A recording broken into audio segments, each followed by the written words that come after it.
గత అసెంబ్లీ ఎన్నికల్లో కర్ణాటక నుంచి ఇక్కడ కాంగ్రెస్ పార్టీకి సూట్ కేసులు వచ్చాయి. ఇప్పుడు బిల్డర్ల దగ్గర ఒక్కొక్కరి బిల్డర్లు బెదిరిస్తున్నారు, వ్యాపారస్తులను బెదిరిస్తా ఉన్నారు.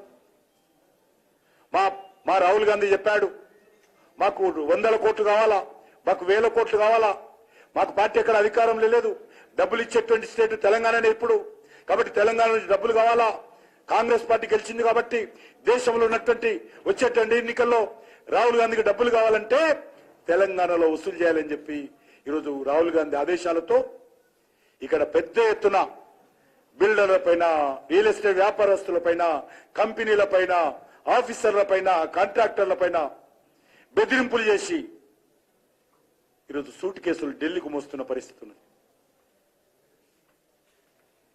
ఇచ్చిన 6 గ్యారెంటీలు లేవు.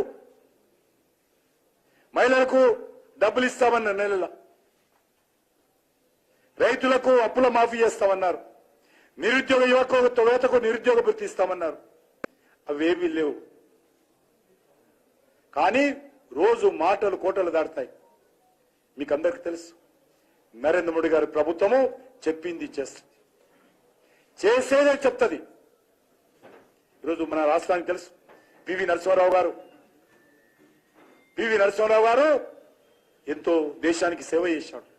దేశ ఆర్థిక వ్యవస్థను, ఆర్థిక సంస్కరణను ప్రవేశపెట్టి గాడి తప్పినటువంటి దేశ ఆర్థిక వ్యవస్థను గాడిలో పెట్టేటువంటి ప్రయత్నం చేశాడు. రచయిత, స్వతంత్ర సమరయోధుడు. ఈరోజు కాంగ్రెస్ పార్టీ ఏం జరిగింది? ఆయన రోజు మాజీ ప్రధానిగా స్వర్గస్థుడైతే ఆయన మృతదేహాన్ని, పార్థిక శవాన్ని ఆయన కనీసం కాంగ్రెస్ పార్టీ ఆఫీసుకు తీసుకోకుండా సోనియా గాంధీ అవమానం చేయడం. ఢిల్లీలో ప్రధానమంత్రి అంత్య సంస్కారం జరుగుతుంది. అక్కడ ఢిల్లీలో జరగనీయకుండా హైదరాబాద్ కు ప్యాక్ చేసి పంపించారు. ఢిల్లీలో అందరు ప్రధానమంత్రుల యొక్క స్మారక కేంద్రాలు నిర్మాణం అవుతాయి, ఘాట్లు నిర్మాణం అవుతాయి. కానీ పివి నరసింహారావు గారికి అన్యాయం చేసి ఆయన అంతిమ సంస్కారం అక్కడ చేయలేదు, కనీసం జ్ఞాపకం కూడా నిర్మాణం చేయలేదు. చివరికి హైదరాబాద్కి తెస్తే శవాన్ని సగాన్ని కాల్చేసి వదిలేసిపోయారు.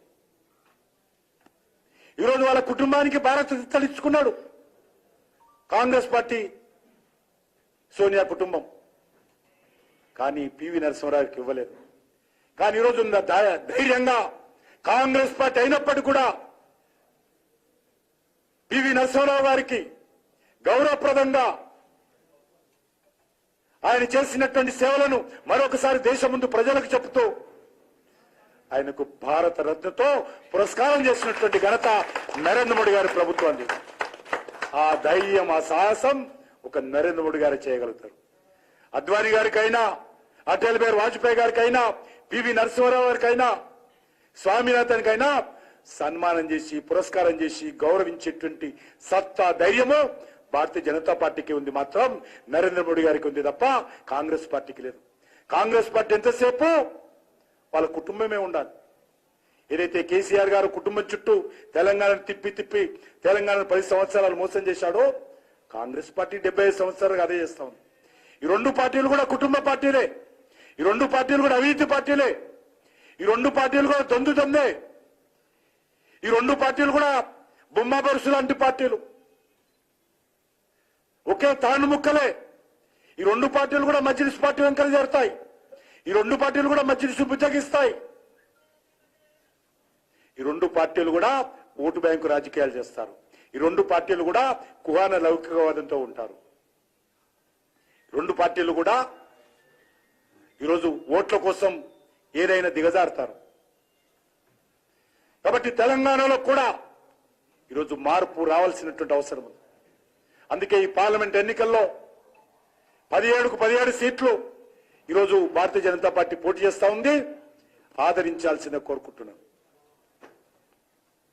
TRS party, BRS party KCR చేసినటువంటి అవినీతి మీద సమగ్రమైనటువంటి దర్యాప్తు చేయడానికి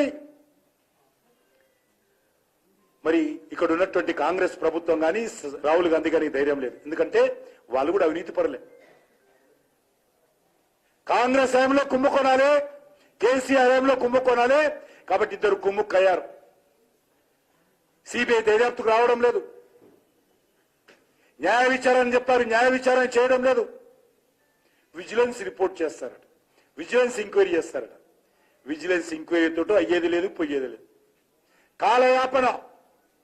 ఈ యొక్క 6 గ్యారంటీలు కూడా పార్లమెంట్ వరకు ప్రకటన చేస్తారు. పార్లమెంట్ ఎన్నికల తర్వాత చేత కాదని చేతులు ఎత్తేస్తారు.